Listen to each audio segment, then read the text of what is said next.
Well, friends, one of the great joys of live streaming is that right across our nation, we get to join together. Even though we can't be together, we actually can join together and actually hear from two good friends about the Reach Australia Development Program. So we're joined today by Phil Colgan, who's at St George North, and Alan Au, who's at Captivate Presbyterian. So would you guys like to just briefly introduce yourselves, and then we'll spend the next 10 minutes getting to know you guys in terms of the coaching relationship. So I'm Phil. You actually met me before, but there you go. I'm Senior Minister at St George North Anglican Church, which is in, funnily enough, the St George area of Sydney. Ours is a church of 6 different congregations that all work together to try and reach our area for Christ. Yep, and my name's Alan. I'm the lead pastor at Captivate Presbyterian Church. We're in North Ryde in Sydney. We're about 130, 140 kind of church, and I'm married to B. We have 3 kids, 4, 2, and 0. So I'm in the thick of things. Yeah, that's great. Well, Phil, when you mentioned you lead a church with 6 congregations in it, I've got about 1 congregation with about 100 people, and I'm stressed enough as it is. 6 congregations in a church, that's a pretty big task. Why in the world would you set aside time, in addition to the church that you're leading, to train or coach my good mate, but someone like Al? Why? That seems like your hands are full enough. Yeah. I asked myself that question. No. Thanks, Phil. No. We pride ourselves at St George North on being a training church. We try and send people off to ministry. We try and have an MTS program. We have student ministers who come either from within or without to get trained, as well as having a reasonably large staff team that I'm responsible for training. But we want to share that with others. And so I think it's a pretty small thing for me to do. There's Alan and one other person who I spend an hour or 2 with once a month coaching. And if I can help them think about how they can be at work in their church, that's a pretty small use of my time. But I actually get a great benefit out of it because it makes me think reflectively about what I do.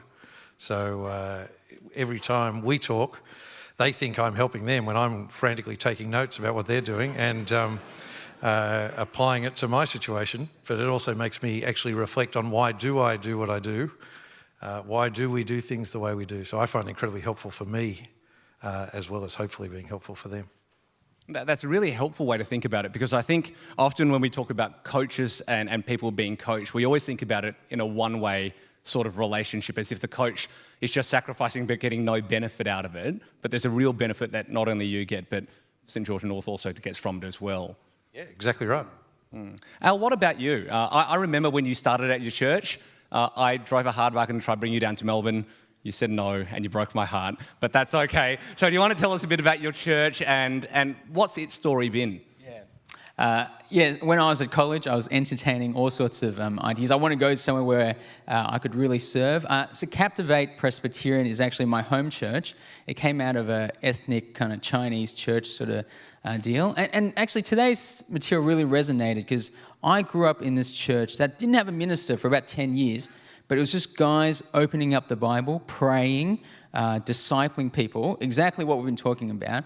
And out came this English-speaking congregation of about 50.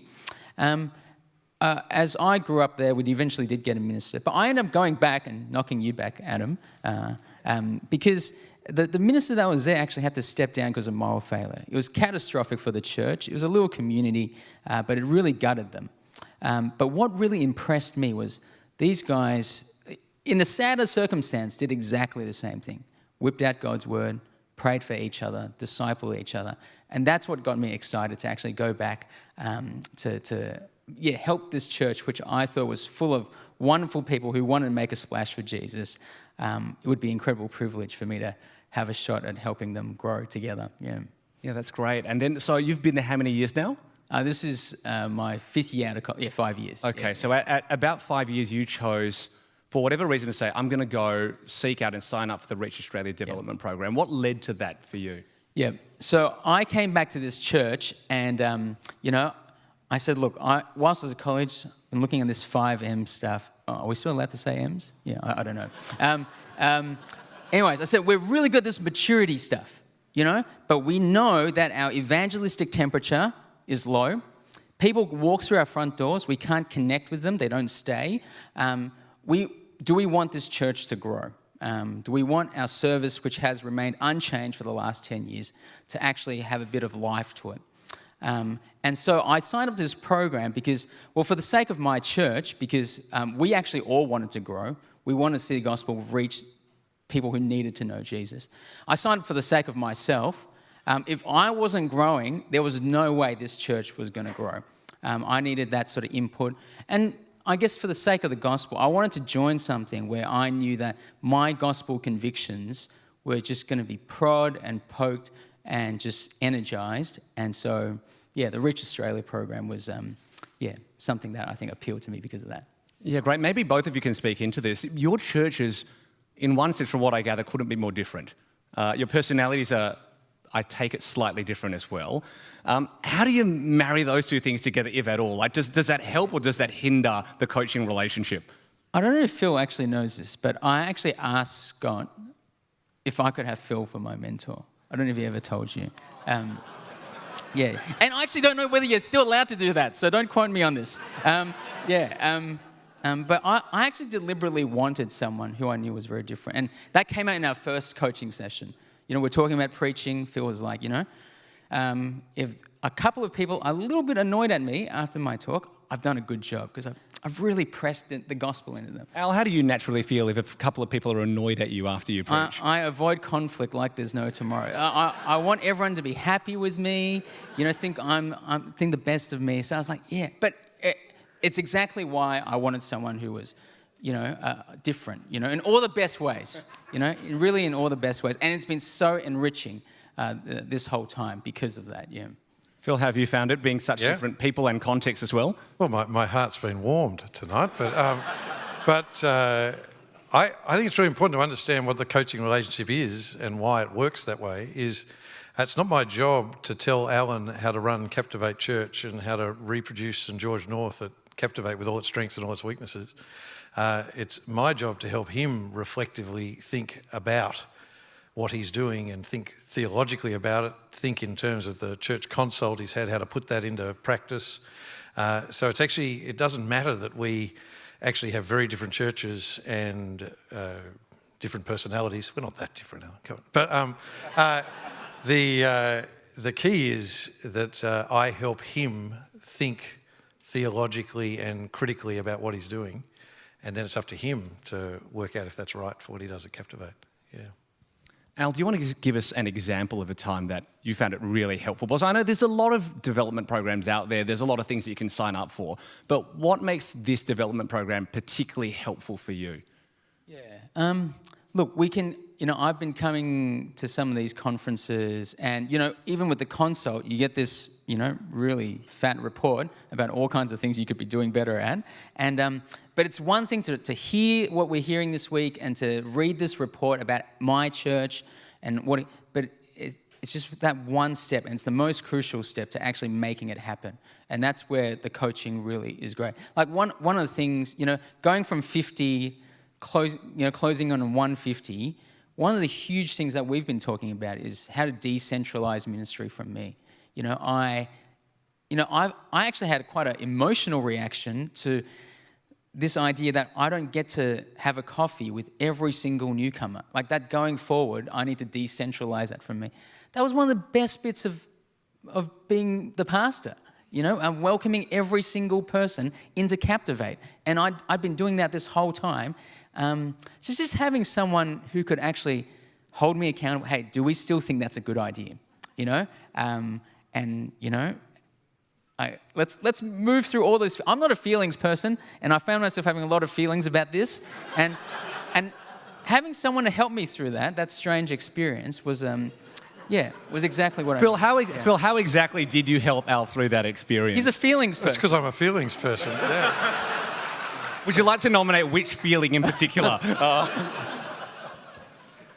The interesting thing is, Alan knew what he had to do, and it's just helping him, help him see that there's a gospel motivation for what he's doing on that particular one. Yeah. At other times, we've talked about more structural things, you know. So one of the issues Alan's working through at the moment is theirs is a very young church, and when families with kids join them, they don't stay. So actually helping him think, what do you have to change about your church so that you're ready to connect with those people? Things like that, yeah. Al, we've got 1 minute left on the clock, and I've got one final question, and I'm hoping that you can coach me just very briefly, because you said you're a conflict avoider. I'm a conflict denier. I just don't even believe that it exists. I am a deeply feelings person. Who can disagree with you? And the idea of having someone come into my church and do a consult and write a report terrifies me. And then the idea of having a coach who feels deeply about things and telling me how I can improve as a pastor terrifies me. That's hard on a heart level to put my hand up to say, yes, I actually want to go do that. Why should I? Yeah, that's a great question. And, you know, we had a great emphasis on being faithful and that being a key part of it. I guess the other side of that word faithfulness is that I think God is incredibly faithful. It's God's faithfulness that ultimately grounds me in my ministry. Whether I do a great job, whether I finally stop having these coffees, you know, because it must be the thing God still loves me and he'll use me. I've seen him do it when this church was in absolute trouble and he's carried them through. So it's given me the confidence to kind of go, well, if we want to keep growing, we should be open to hearing where that leads us next. And it doesn't undermine my security as a child of God, nor does it do for my leaders. We've all learnt this lesson together. So we welcome Scott and his team with open arms, and they ripped us to shreds, and we had a great time. All for Jesus. They spoke the truth in love. That's all.